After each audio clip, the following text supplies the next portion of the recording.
Hello, my name is Dr. Uberafin Miranda, and this is a proposal for a business course to be entitled Terrorism and International Business.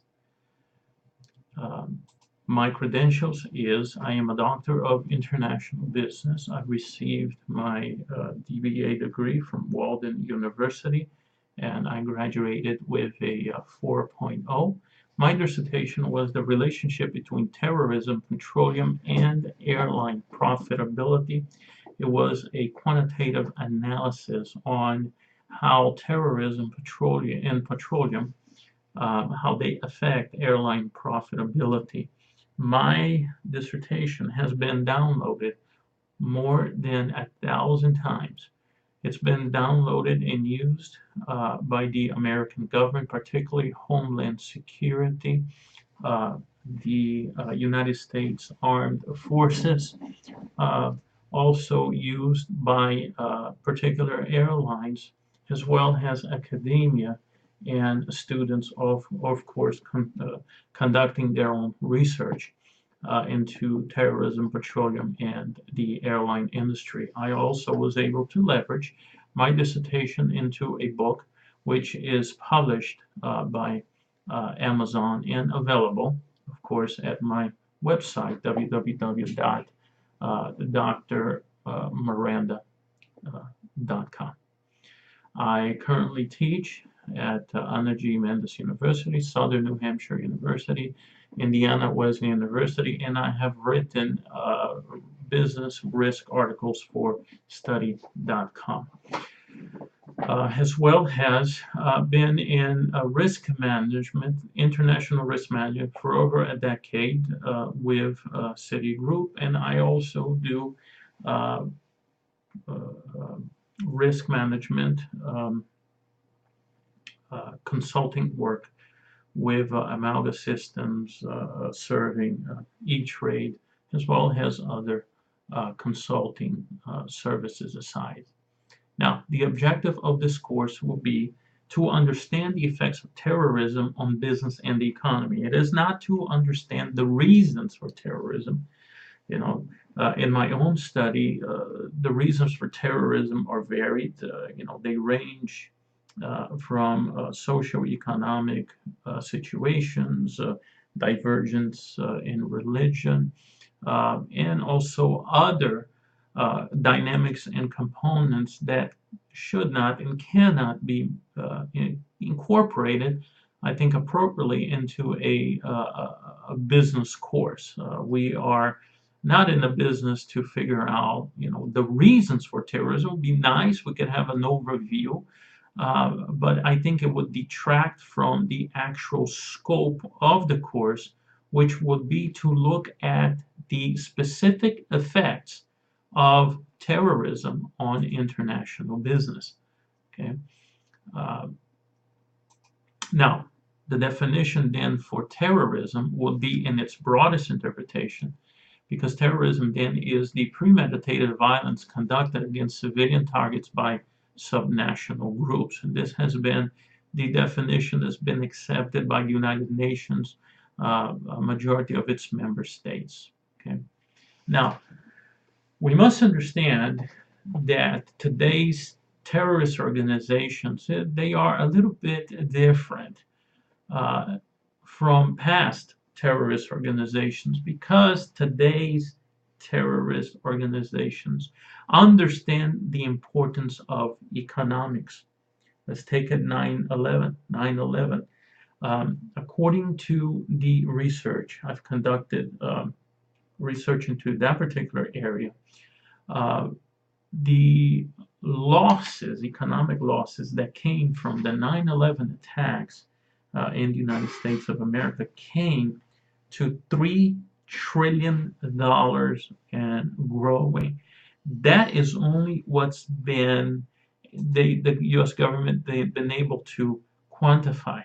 We're not even looking at dependencies. Okay, so today's terrorists, they understand the nature of global economics. They understand how basically to shake up a nation, you don't need to destroy physical targets. You don't need to destroy its armies. All you need to do is wipe out their economies. Okay, so that's why CEOs, that's why targets of economic importance, like the former World Trade Center, are very attractive targets, because when you disrupt or destroy a very important economic sector of a country, okay, it's going to have a tremendous effect.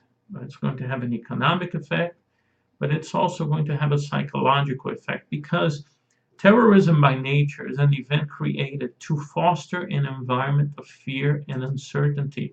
And remember what I told you, that today's terrorists really understand the power of fear.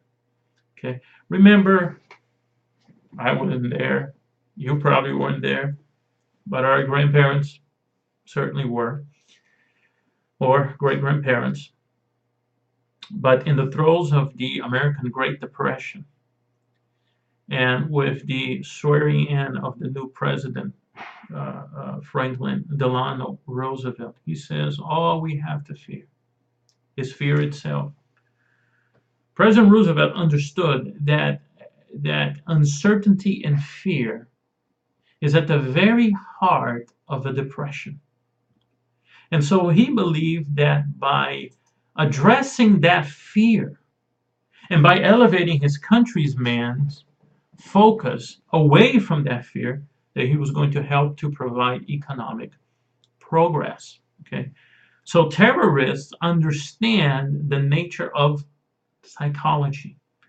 And so when they create an environment of fear, you will have less economic activity in that particular area that was affected, but also around the world, because, like it or not, we have become a global community. We have become a global village. What happens in India affects the entire world. What happens in Brazil affects the entire world. What happens in the United States and Russia affects the whole world. Because why? Because we have become interconnected in our technology. We have become interconnected in our business. We have become interconnected in our products.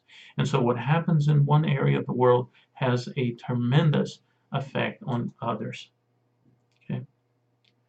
Now, also, terrorism understands the power of disruption and destruction, because terrorists weaken industry and society through the manipulation of economic systems and companies. You mean they're that powerful? No. But by creating fear, and through that fear, they set agents of manipulation into the market. Fear manipulate markets. Okay? And so through that intervention of creating an instability, financial, economic, and social instability into a society, a target society, okay, they can actually, as I said, provide disruption or even destruction. Okay, for example, there are certain industries which are affected by terrorism, some more than others, right? They're more sensitive. For example, the tourist industry suffered tremendously after the 9/11 effects. Also, the airline industry, after those attacks, the U.S. airline industry was almost decimated. They were forced to keep flying for 1 week, and I can tell you, the airline industry is the profit margins are very slim or razor thin, and one event can drive airline companies to bankruptcy, which many of them went bankrupt, right? But for example, the oil industry is very sensitive, particularly the transportation of the oil, right? Sometimes we think, well, it's the production of the oil that's more sensitive. Yes, it is. But that's just 30% of the variable.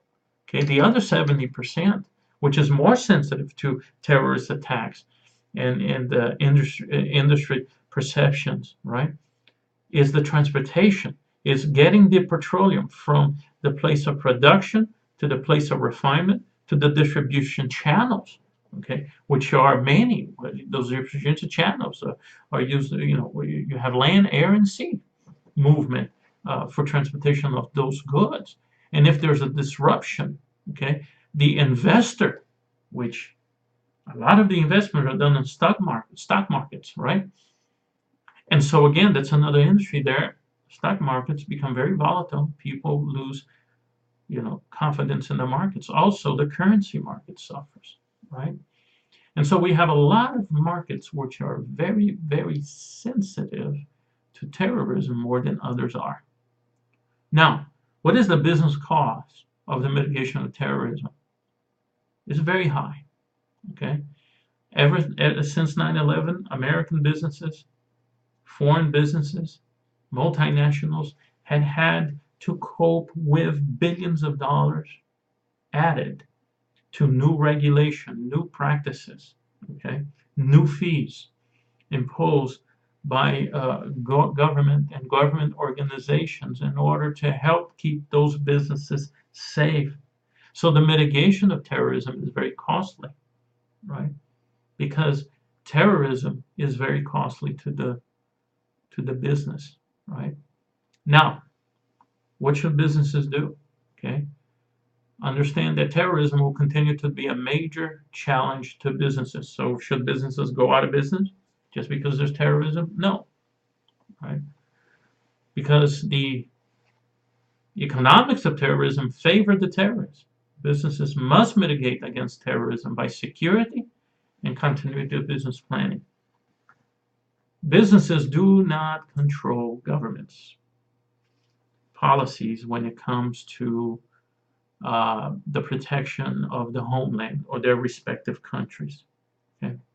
All that real businesses can do is provide a safe environment for their employees, make sure they have appropriate security apparatus, either in human resources or they have the necessary technology, because cyber terrorism is another type of terrorism.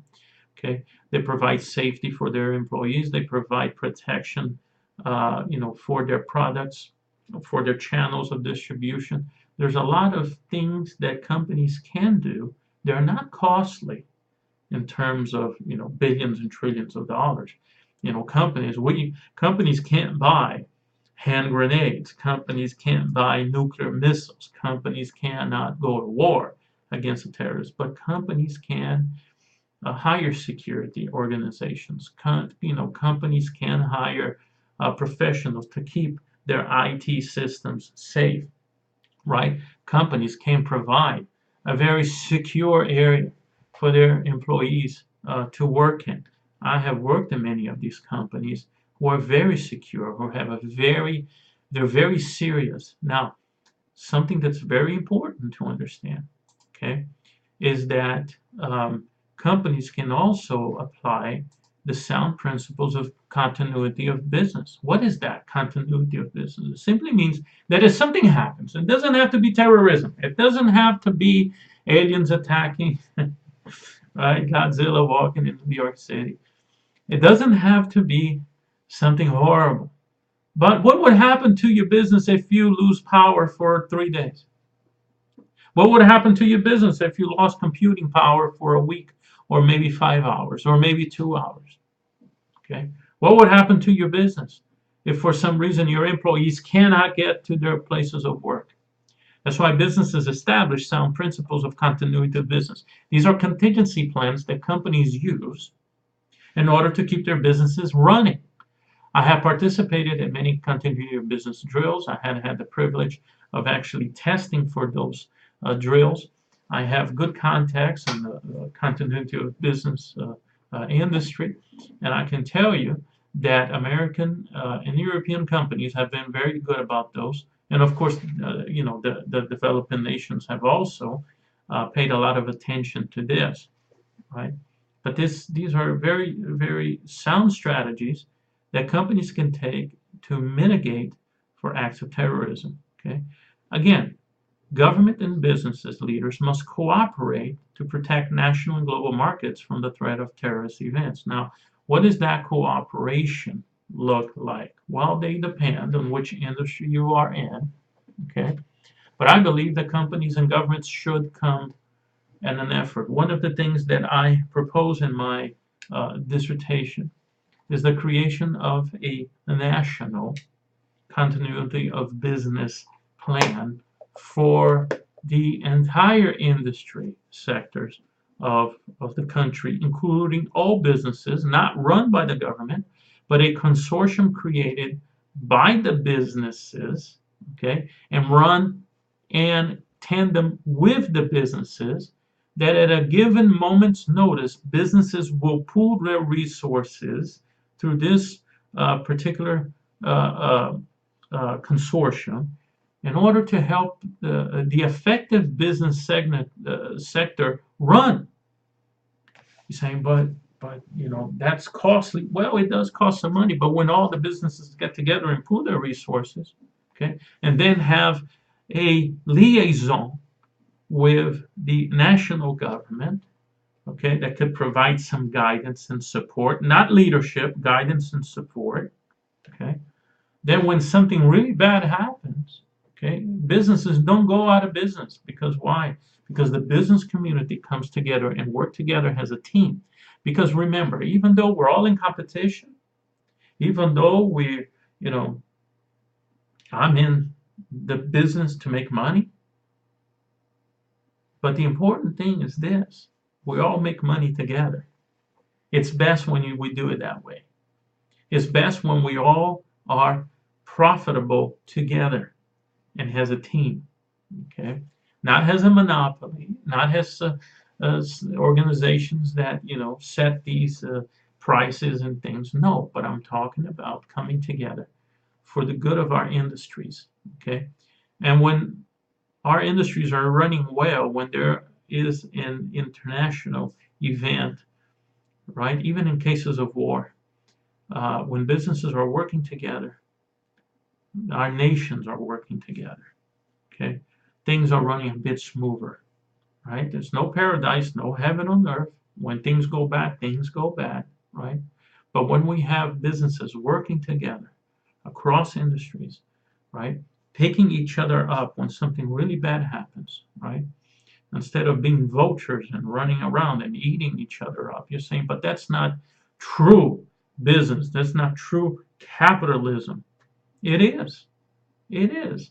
True capitalism doesn't have to be Darwinian in nature, right? The law of the jungle, one dog eats each other. No, I don't think so, right? Professor Nash showed us that companies and systems are more profitable when we work together in competition together.